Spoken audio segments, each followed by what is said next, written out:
First law of thermodynamics start कर रहे हैं बेटा। ये टॉपिक पहले था, हमने थोड़ा सा एक क्लास आगे करी है, कोई बात नहीं, ध्यान से सुनना।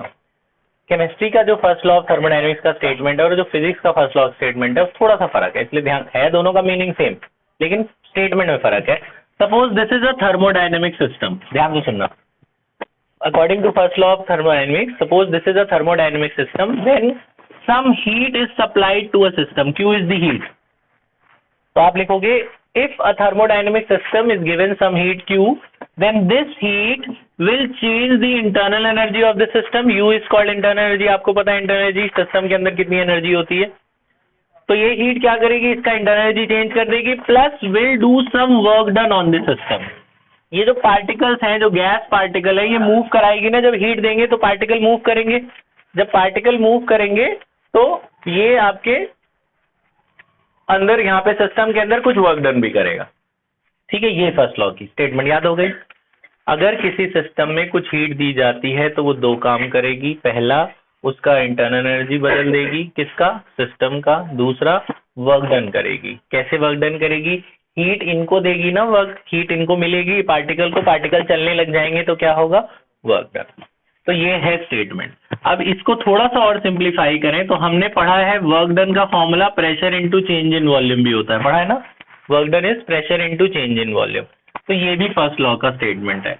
तो आपको एक क्वेश्चन लिखवाया है, वो क्वेश्चन सुन लो। इस फर्स्ट पे एक question, first law of thermodynamics पे। एक कॉपर का ब्लॉक है जिसका मास है 200 ग्राम। ये कॉपर का 200 ग्राम का ब्लॉक है, ये कॉपर का ब्लॉक है जिसका मास कितना है, 200 ग्राम। इसको हीट किया गया, इसका टेम्परेचर अभी 25 डिग्री सेल्सियस है, हीट करने में 75 डिग्री सेल्सियस हो गया। इसकी स्पेसिफिक हीट दे रखी है 0.1 कैलोरी पर ग्राम पर केल्विन या पर डिग्री सेल्सियस। स्पेसिफिक हीट हमें दे रखा है, हमें बोला है बताओ इसका कितना इंटरनल एनर्जी चेंज होगा, यू निकालना है। क्वेश्चन समझ में आ गया। Now this copper block is heated at a constant volume. इसका वॉल्यूम नहीं बढ़ने घटने दिया गया। ठीक है, तो इसका इससे क्या लेना देना।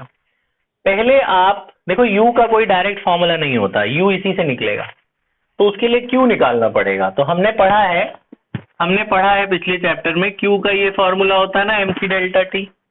मास दे रखा है 200 ग्राम। इसमें क्या है, मास को तो वैसे केजी में बदलते हैं, लेकिन जो स्पेसिफिक हीट है ना वो ग्राम में ही दे रखी है, इसलिए ग्राम में ही जाने दो, फाइनल में बदल देंगे।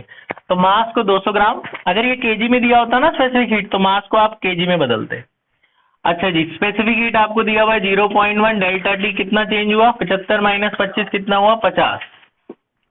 ये पॉइंट हटा देंगे तो एक जीरो इसका कट जाएगा, तो ये 1000 आ गया। तो ये जो आया बच्चों, ये कैलोरी आएगा। ये जो 1000 आया क्या है, कैलोरी। ठीक है, अब इसको जूल में आप बदल लो। मैंने आपको जब थर्मल कराया था तो बताया था एक कैलोरी में 4.2 जूल होते हैं। एक कैलोरी में कितने जूल होते हैं, 4.2। अब इसको आप 4.2 से मल्टीप्लाई कर दो तो 4200 आ जाएगा ना। तो ये हीट आ गई। हीट तो नहीं निकालनी थी हमें, तो इंटरनल एनर्जी निकालनी थी। अब ये फर्स्ट लॉ का फॉर्मूला लगाओ।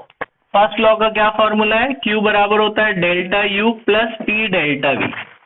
Q हमें पता है, Q कितना है 4200, U हमें नहीं पता, प्रेशर वगैरह भी नहीं पता, बट इसमें ये दिया था कि it is heated at constant volume.